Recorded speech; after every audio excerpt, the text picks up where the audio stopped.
Welcome to the Atheist Podcast. I'm Erin. And I'm Kelly. Atheist is where we will explore American cultural trends through the lenses of a devout theist and a devout atheist. We will discuss the messiness of being human, the latest in social science, psychology, and American culture, and what any of it has to do with Homo sapiens' longtime preoccupation with religion.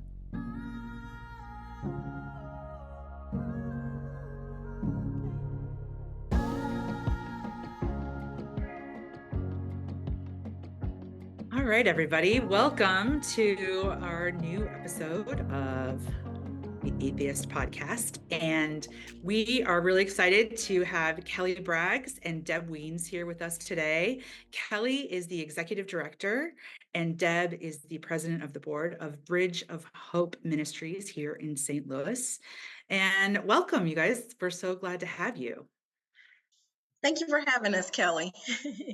Absolutely. Can you just start by kind of telling us a little of the history of Bridge of Hope and kind of how long it's been around and what work has been being done through Bridge of Hope in St. Louis?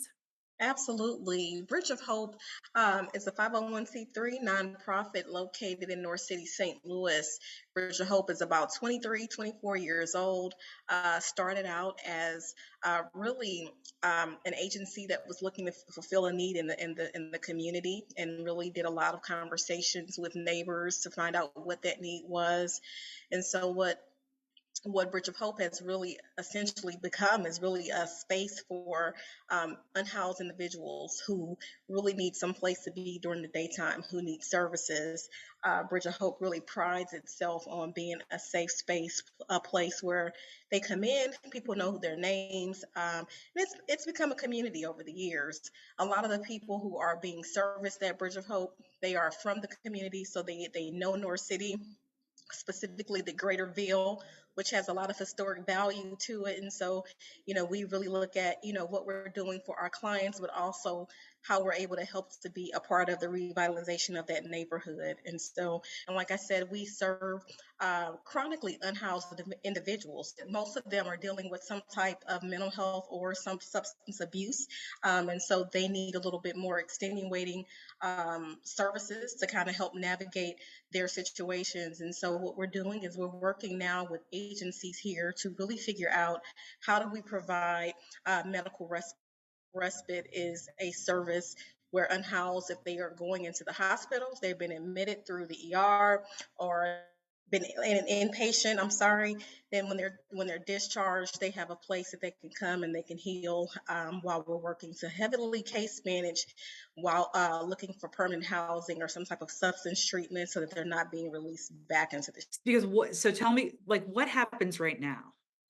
Yeah, what happens right now is when people who don't have a home and they end up needing to go into the hospital for any reason, when they are released back onto the street. And so they are dropped off with a wristband, and they are either at Bridge of Hope's doors or at St. Patrick's doors, and they have no way to follow up with any of the aftercare that they've been, really given, whether that's medication, and there's just no place for them to really go and really heal. So then they're right back into the hospitals again.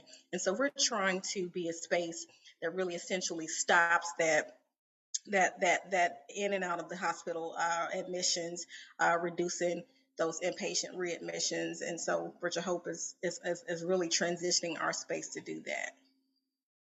My wife works in the emergency room, and so she was trained in the at Barnes. She works at Mercy now, but at Barnes they worked with a lot of those patients, and often felt frustrated by the limited ability to really do much for them. You're kind of just there to deal with the situation in that moment, and then like what are we doing next, right? Because this is just going to keep happening over and over again. Was a frustration of her. So it's really interesting to hear about an organization that is trying to help people take that next step. We asked our clients, we've known some of them for a very long time, and they've not been able to move forward in their lives. So, I've stood and asked them, what is it that you need in order to take steps toward a better life. And they always said, across the board, they said, I need a bed here and I can't get my meds. So that's when Kelly and I looked around the country and said, surely we don't have to reinvent the wheel. Surely this is being done really well someplace else. So we are modeling our program after the very best in the country. So, and because you have been to, it's been a day shelter, so you haven't had beds for people to stay overnight. Yeah. That's right. That's right. That's a And completely new service, Kelly. I'm sorry. new service. So there's a lot of infrastructure that has to kind of go in to kind of move towards this. We Yeah. have an 11,000 square foot ADA accessible building. It's an old SLPS building that's being renovated. We have about 5 classrooms. Those classrooms are standard size. And so the entire building is being renovated so that it can transition from what was a day shelter into space for beds. And so we're looking to have 3 rooms that can hold men's rooms and then 2 for women. And so our capacity is being able to really hold 40 beds. We know that can be filled up, instantly, especially working with all of the major healthcare systems, all the hospitals. And we've done a really good job with communicating to the hospitals and the managed care organizations and sharing kind of what our efforts are, because we will be working in partnership with them. And the immediate is, this is something that needs to be replicated not only in city, but it's needed in South City, East St. Louis, in the rural areas. As quiet as it's kept, it's needed out in St. Charles County and, in some of the other counties. And so we know that this is a pilot program that has to be really implemented so that we can show the benefit here in the state of Missouri, because it's not done in the way they were proposing, which we can definitely talk more about. But we're looking at an integrative model and something that we can really show the benefit to the healthcare systems as well as to our clients and our community, because it's a way that we can help to really provide our niche in stabilizing unhoused individuals. And so Deb, you said you're modeling the program after other really successful programs. So there are these programs in other cities. Yes, in fact, we are the 21st largest metropolitan area in the United States, and we are the largest without an integrated medical respite care center. And so Kelly and I took a visit to it's the very best of the best. It's the gold standard out in Phoenix, and they are expanding they have 100 beds, 50 for men, 50 for women, and they're expanding with another 100. We know that the need for this program is really growing, not just in the St. Louis region and in rural Missouri, but across the country. And we also see the data that from California to Boston, to Massachusetts, we see the data all across the country. It's been coming in. And what we want to do is get the data here locally so that we can make a really strong case that this pilot program needs to be replicated. And there's a lot of excitement as we talk with our partners about this. There was a lot of talk going on about it, but nobody actually came forth with a team of experts that Kelly's put together to help with the contracting, to help with all these aspects that we're putting together. So it's a strong team, and we're talking with people about let's get this up and running in 2024. So it's our goal. Awesome.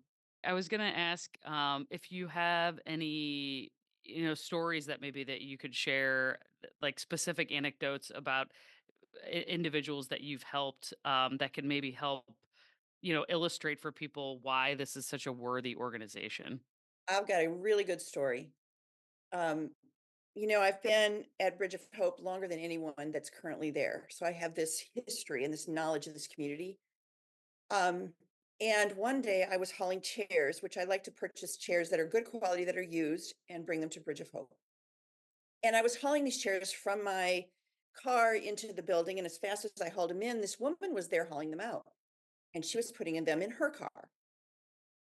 And I respectfully said to her, ma'am, would you mind please returning the chairs? They are for Bridge of Hope. And I've just purchased them, and they're for the people here that we serve. And she gave me some real bad sass, some real lip. And I will admit to you, even on the air, that I judged her very harshly. And I thought there is absolutely no hope for this woman, because she began to escalate. And as, of course, an educator, I know to keep my cool. But she escalated, and the community health worker heard her, and he came on down the hallway, and he said, "Well, Ms. B, what's going on here? You know, Miss Deborah, she brought those chairs, and they're for our community people. Would you mind bringing those chairs back in?" And she said, "Well, sure." So she brought them back in, and he said, "I'd like to meet you in about 30 minutes, and I'd like to have a conversation with you." This is a true story.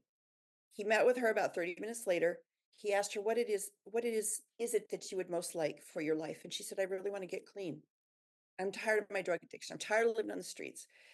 I'm doing what I got to do to get the money, to get the dope, you know, to get the fix." And so he found her a place where she could get clean. And she's clean today, and she has a job. And she sends Kelli Braggs messages about how proud she is. And that's what we want to do right here. We want to address their mental health needs, their behavioral health, make sure they're on the right medications. If they've had an injury or an illness, that they are healing, and that we can help them to take that next step. It might be substance use disorder treatment, a long-term program. It might be reconciliation with family. It might be going into transitional housing. It's that missing piece in our healthcare system. So this sounds like a no-brainer, right? I mean, this is like Oh, we haven't what, even talked, yes, Kelly, we haven't even talked about the enormous amount of savings for taxpayers, right? for our insurance companies, called our managed care organizations that manage Medicaid. For people that are on Medicaid, it's a big savings. For our hospitals, it's tremendous savings. For citizens who have an urgent need to go to the emergency department, we can keep people from going when they really don't need that level of care, or remaining in a hospital bed when they don't need that level of medical care. And we need to be that place where people ask to come to. When we were out in Phoenix, they told us that people love it so much because they feel so cared for, that sometimes they actually try to starve themselves to have a justification for staying. Mm, We Yeah. want to be that kind of a place where the homeless community says to the doctor, "Send me to Bridge of Hope."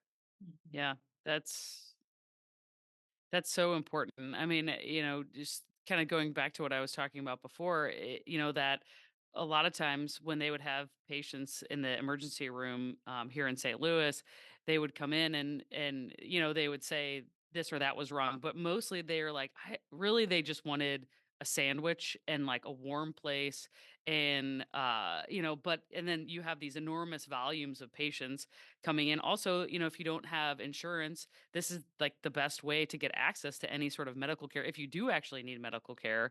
And so it really is one of those things that it overwhelms the medical system when you don't have additional resources for people where it's like what we really need is to be able to give you a meal and like talk about, okay, what do you need next to get on your feet? And unfortunately the doctors, even though they would like to be helpful, like that's not what they're trained to do. They're like, okay, well, what's the reason you're here? Okay, well, we got to keep moving because there's 100 people in the waiting room that are mhm. upset because they want to be seen too, and it creates such a it's such a difficult situation and it's such a clear need in the community. Mhm. And the thing that we know from the 20 years of working with people that struggle with homelessness, we know that, they're very transient, and they will just go walkabout, they'll disappear, right? Um, and so if we don't have them in a center where they're there in this place where they're supported, we just put them, say, in a motel room, there's a good chance that they will disappear. They will not, for a period of time at least, they'll be like, "Well, where's Mr. So and so?" We're looking for him. And so we want to have a place where, people come, they want to come. Okay, they're asking for help. They want to be there. They want some level of assistance. They may not fully understand yet, but they develop a relationship with their community health worker who then, it's like the hub in the middle of the wheel who connects them with behavioral health and the medical care and the housing and job training and family, whatever it is that they need. So we've been working on this community health project for a long time, helping people to access the services that they need. I don't know if it's identification that they need, the community health work, we send them to the community health worker, and then they do the relationship Yes. building and figuring out the plan for what each individual needs and how to And access. and I can guess that probably there are some people who just like they need basic things like I need a social security card. I need I need I need an ID so that I can actually move forward in the world that, in this world that needs certain kinds of paperwork for me to get a job or uh, get access to anything. That's 90% of it. That's that's 90% of it. I mean, 90% of the clients who walk through the door, they don't have a basic ID. They can't even start, navigating application processes or anything like that. It is really, it's a step-by-step approach and definitely working in tandem. But when I'm talking with potential donors, people who are interested in trying to figure out how can they come alongside and Mhm. really help to make this work really, be more impactful. And one of the things that it's been really eye-opening for them is that this is not like a 1, 2, 3 step fix. This is not a 6 month program and voila, everyone's on their way. It takes a while, and then they've got to get IDs. And then when you don't have a place to call home, you got to keep up with an ID. And when you're transient, those IDs they get lost, and so we're reapplying again. So really, I have really understood that the people that we serve, they're not even on the playing field. Yeah. Yeah, I mean, I have a hard time dealing with government paperwork, and I have access to internet and a computer. I mean, it's like it would feel impossible. Yeah, exactly. If anybody has ever gone through a mental health crisis with a family member or an elderly parent or a child, whatever, if you have tried to navigate the system of just even FMLA, right? It is it feels nearly impossible to those of us who have, yeah, all the things in the world to make it easy. And so I just can't even imagine. You're right, Kelly, and our community health workers, I don't know how many times he said this. Another individual just came in to see me, threw all her prescription drugs down on my desk and said, "How do I take these? What do I do?" Yeah, right. No understanding. And so education is a key component in our medical respite program. Taking time to explain, why do you need this medication? How does this help you? When do you take Yeah. it? How do you take it? Oh, you need some food with this, and you don't take these two at the same time. And and then of course there's wound care. People Mhm. they get a wound, they get an infection, and okay, so now we have to clean. So it's educating about how you keep your body cleaner. If you Mhm. you need access, obviously, to Mhm. clean water, right? And so anyway, our community health workers see it all. Yeah. So again, seems like a no-brainer. So I'm sure you've had the money and the grants and everything just pouring in, right? As fast as you've been writing them. We know that has not been the case. It has a year of simply one trying to explain what medical respite is, Mhm. and the medical community, many of them understood, but and also understood that there was a huge need for it. But because it has not been a priority here in St. Louis, this has not it's been allocated in anybody's budget. And so beginning, it takes time to build those relationships. It takes time, to share what this plan looks like. How can this plan be sustainable? And then for organizations, hospitals, the MCOs, as Deb talked about, beginning to look at how can they come along and be a part of this work. And so we have within the last, I would say, 6 months or so, we have begun to slowly begin to get dollars towards medical respite, which has been encouraging. Of course, we would like it a lot quicker, but we've got a lot more fundraising to do. So if you all have any thoughts and suggestions, we are writing away, asking away. We've come too far. This is something that definitely it's a need, and the momentum is here to get this done sooner than later. And so we're committed to making it happen. The good news is that if you know anything about St. Louis, right, you know that we're a pretty fragmented region with, many governments, and sometimes it's hard for this region for entities to play well together, to come together around a problem with a solution and figure out how that's all going to work together. And the good news is we're starting to see that happen. We had a breakfast, we had the hospital, we had leaders from the hospitals in the same room, from all three managed care organizations in the same room. When does that happen? So we're seeing governments come, the city was there, the county was there. Everyone recognizes that we have this need where we are hoping that everybody's not waiting for somebody else to give you what you need for your startup costs, right? So we're telling people everybody can do a piece of this and we can have this for our city. So that's our story. Is this, we have a plan.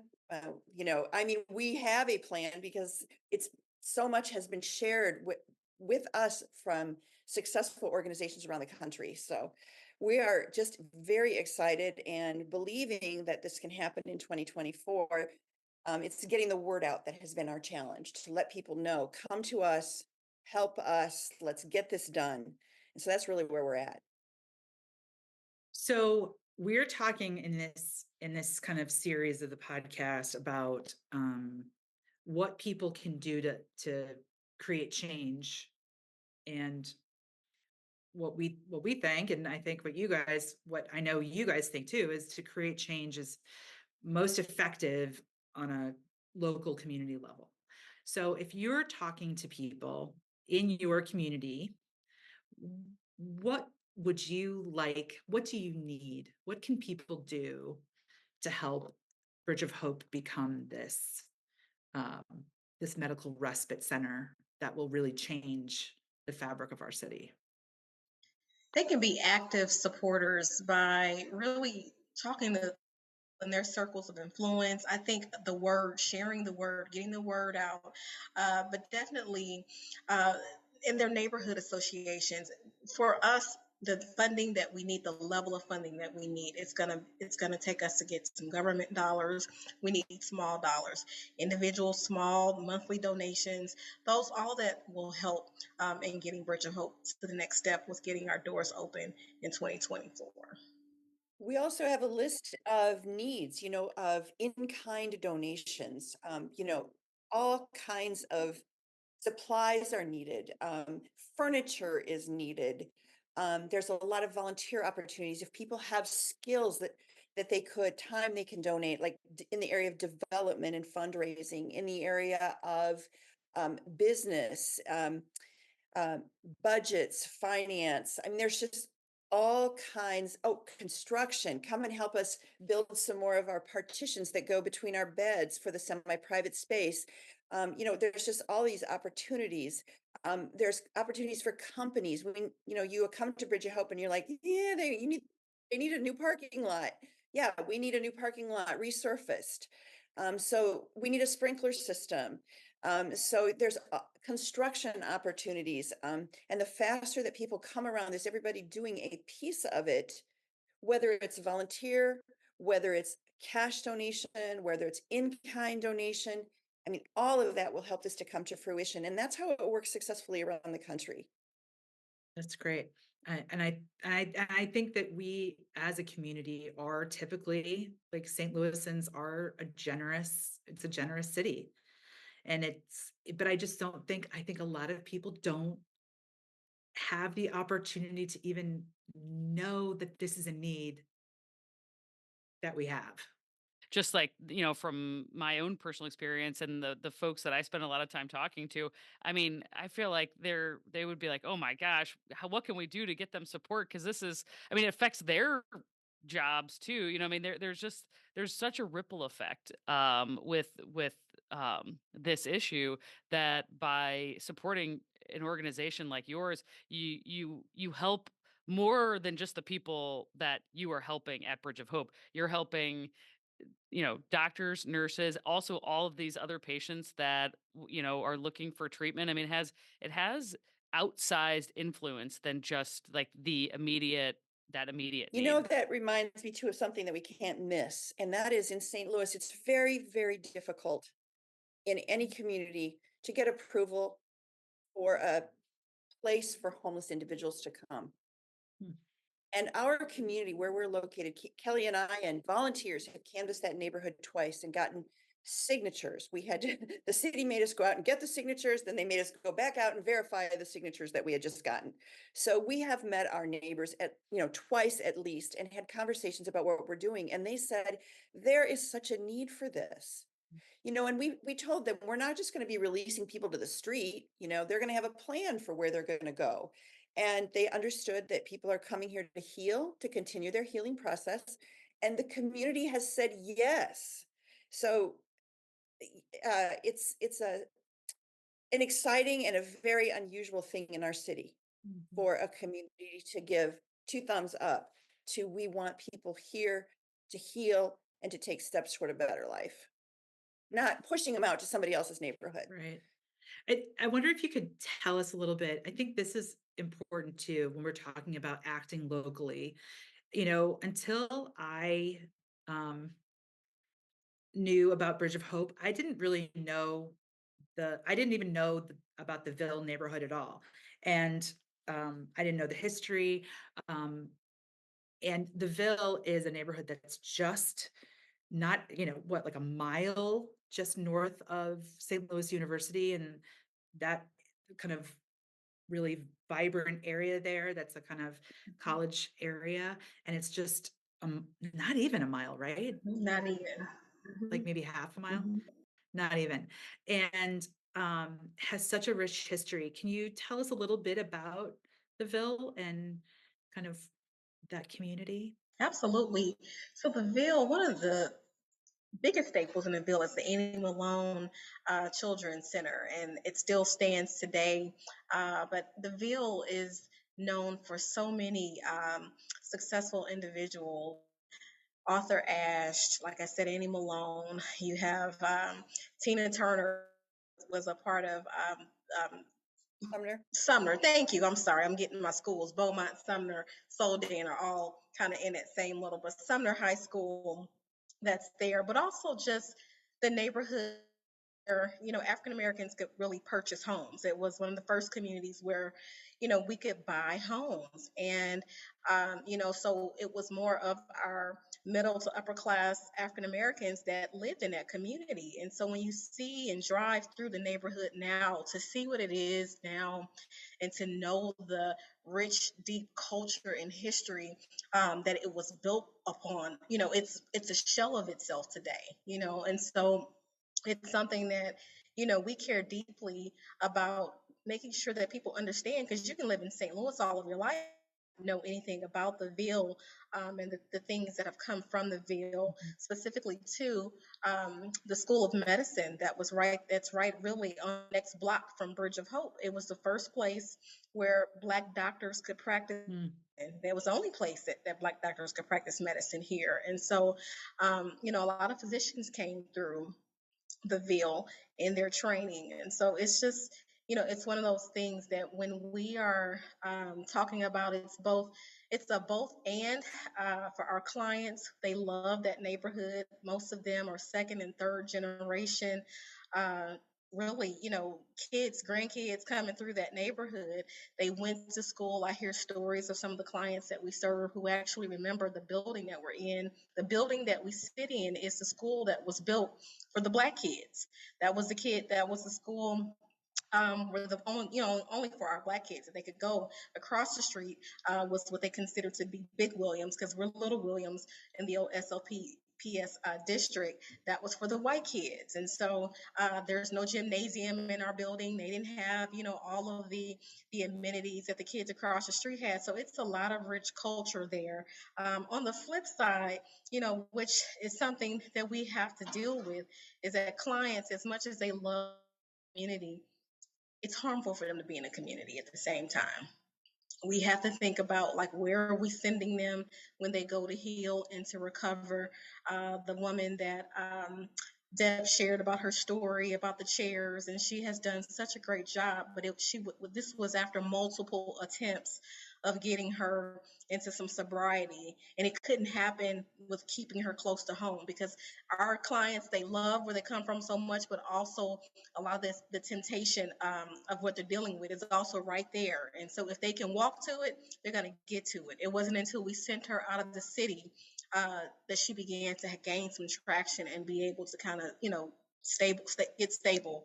So it's a both and, but that beauty of the neighborhood, there are people who still live there, who are in their 80s. They own their homes. They care about seeing the community change for the better. And I hope it does. There's been a lot of talk about the Ville through our city officials, and a lot of attention to the Ville. And there are things, renovations, new homes being built there in the neighborhood. And so we're hoping that, Yeah. it cannot be a fragmented situation as it's been, and that, we can actually see a complete revitalization of the neighborhood. That kind of reminds me, Erin, of what we were talking about in the lead up episode of, we were talking about the agency we have over ourselves, our individual agency, and that sometimes when we have strong associations with things, right, we don't have control over our actions. So like you're talking about, people who are just kind of moving right back into the cycle of addiction because they can't, because they don't have the access to move out of that neighborhood that has that association. Yeah, restructure your environment in order to be successful, and that's difficult for all of us, and we don't always realize how influential that is in our ability to have success. Yeah. It's so important to have the opportunity to get to know the patients or the clients that you're working with. To have the luxury of even 30 days. We know that's an awful short turnaround. We're expecting an average stay of 30 days. I'm reminded of a younger man that I've known for a very long time, and he had an injury one day, so I took him to a clinic for care, and we were driving there, and before he got into the car with me, he said he had to go get a hit. And he got in the car and he was just as sweet as he could be, and he was quiet for a while, and I was trying to figure out, now where's this clinic that I'm looking for? I've never been in this part of town before. And then he said very quietly, he said, "Debra, you're like a mother to all of us." And I said, "I know." I said, "I love you." And he said, "Yes, I do." And I said, "But I want you to know that I want you to love you more than I love you."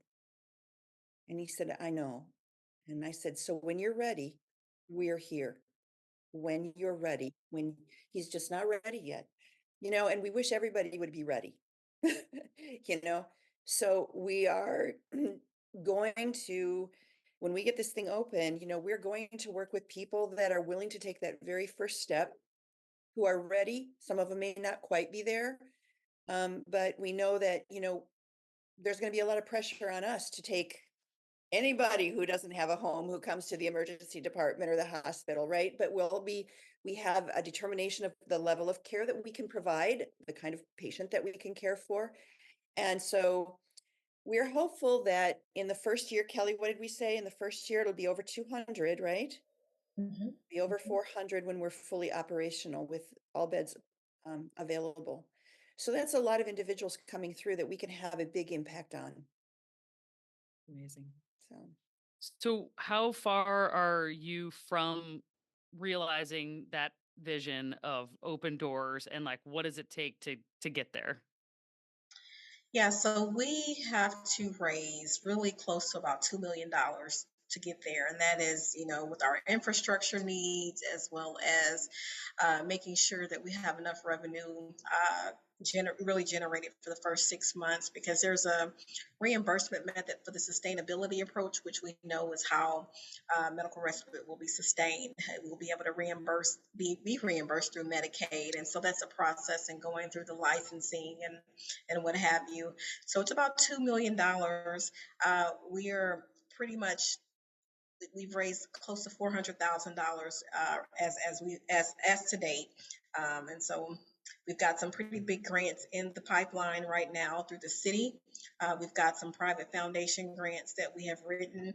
We are talking to some potential stakeholders who have circles of influence that they're looking at potential investment, and so we're hoping that we can get this gap closed here with a launch date of October 1.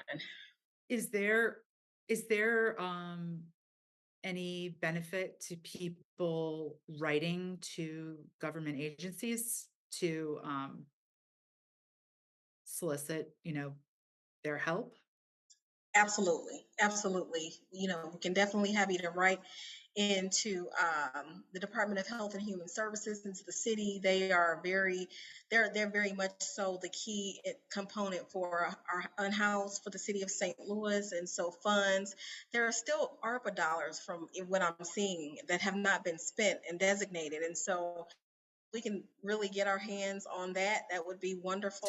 Tell us what that is. Tell us what the ARPA dollars are. So that's the American Rescue Plan Act dollars that were distributed here to the state of Missouri back in 2020, really to help for organizations that was losing out on business due to COVID coming. And so we're here in 2024. I was going to say 2023. We're in 2024, and those dollars are still sitting. Wow.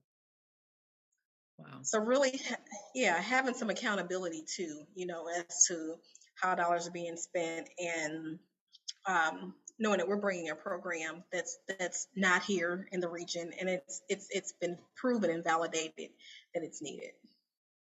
We've told the city leadership, we've said, look, if you can help us with this, if you're willing to help us with the startup money, startup costs, it's a one-time request. We know how this will be sustained.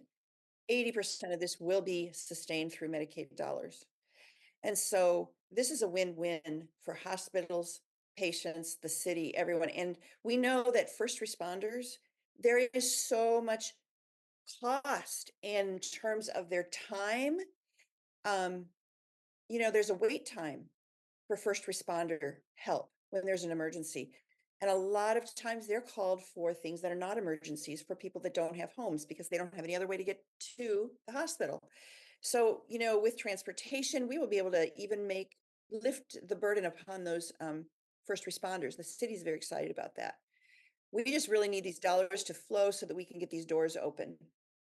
Because we're ready to go. Like, it's getting the startup money really, and the money that we need on hand once we open, because you can't open with $0, right?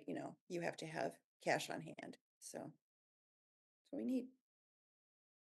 So if somebody wanted to get involved and they wanted more information, I assume you have, it's bridgeofhope.com, or what's the website? Where can they go to get more information? It is bridgeofhopestl.org. If you go on our website, you can click on the donate now or connect now. You can get more information, and it'll give you information on how to really join and be a part of the movement of what we're doing. And I just want to ask you guys one more question. So our podcast is called Atheist, and so we talk about kind of Erin and I talk about social issues, social psychology, and different things as it pertains to either being a theist or being an atheist. And I just wonder if you could tell us a little bit about how your work in Bridge of Hope and your work in general has been influenced by your faith and what that means to you in this work. Oh my goodness. I get chills thinking about that question, Kelly.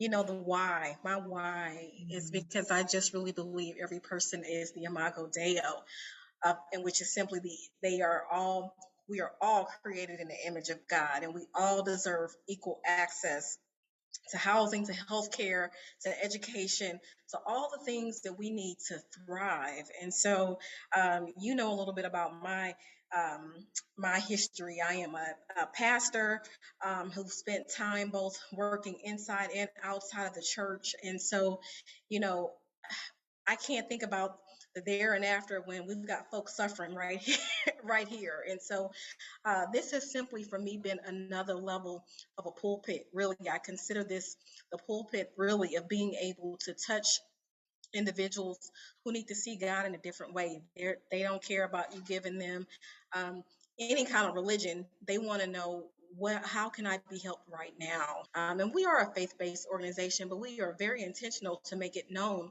We're not there to really push any agenda. We want to make sure that people spiritual, that they know that their spiritual needs can be met if they desire that to be done. We will offer prayer. We will connect them to churches, synagogues, wherever it is that they desire, or if it's not any religion at all. But we do this work. Our why is because we believe that we're supposed to do this because everybody is a child of God. Thanks, Kelly. What about you, Deb? Well, I was asked to start tutoring guys who are in and out of prison at Bridge of Hope through our education program. And I did it because I thought I could really help somebody. I could help some young men and women, who are struggling. And the more I worked with them, the more I realized that I was changing more than I was contributing. I really was transforming inside. And I began to understand the complex reasons because they would talk to me about how they ended up in their current situation. And I was able to take my academic understanding and I was able to take the stories that they were telling me and begin to make sense on a much deeper level of the complex reasons why people are where they are. And I began to tell myself, you need to just stop. You need to suspend all judgment, right? And just be a learner. And so that's really how I got more and more involved in Bridge of Hope, was because I was learning so much about my own city. And then I took my students, I don't know if you remember this, Kelly, I took them north of the Del Mar Divide. And I had kids crying, saying, I have lived here my whole life. I'm 18. Nobody from from my school community has ever come to the community where I live. This is the first time in all my years of education. I had other kids with tears saying, wait, I only live 5 minutes from here. How is this a completely different city from where I live? Mm. And I realized that, you just start with where people are at, whatever motivates people, you invite them to come and see, you invite them to participate, and then they begin to change. And the longer I was doing this, the more it really began to change my prayer life. It began to change the way I understood God. And I began to realize that it's a transcendent experience. When you engage in real work to help people to heal, it it gets you in touch with God. And now you don't have to be religious. I mean, people who are not religious, they can have this awe experience too. That's really what it is. It's I tell people, like, can you believe I feel like I'm a friend with people who live on the streets who have to prostitute for a living. And they're so dear to me. And I look for them and they come and they look for me and they hug me. They'll chase me down the street. Deborah, Deborah, Deborah, I have something to tell you. Now I could never have imagined myself, and I see them in God's image. So that's how it has transformed my life and is transforming my life. I still think I'm doing it selfishly for me. I'm really getting more than I probably give. But and also it takes a lot of faith to believe that we're going to pull this off. Yeah. And no, it really does. So yeah, that's what I pray every day. God, bring us money. We need this thing to take Yeah. off. Yeah. So thank you. I really thank you for helping us to get the word out. Well, you guys have done such a wonderful job of explaining the organization, and I think given people a really compelling reason to want to get involved. I mean, I knew a little bit about the organization going into this interview, and I'm feeling like, okay, fired up. What can we do? How can we, get more people involved in this? Well, have them talk to Kelly, have them talk to me. Reach out through our website and we can share a plethora of ways that we need help to get this up and going. And we'll start with wherever people are at. What is it that they would like to do, to experience? And if it's green and it spends, we accept it. So, yes. Well, thank you guys. And you have an infectious passion for the work. And I know first time I talked with you guys about it, It got me hooked. So yeah, we hope everybody that listens feels the same way, and that we can, as a community, really all get behind you in the work you're doing. So thank you. Kelley and Erin, thank you for the platform. Thank you for providing this space for us to share. We appreciate it. Absolutely.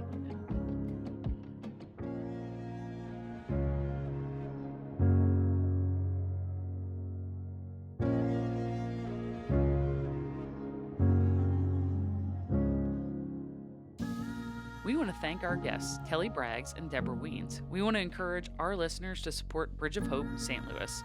Open up this episode's description in your podcast app to find links to Bridge of Hope's website, a list of their current needs and other ideas that would support this organization.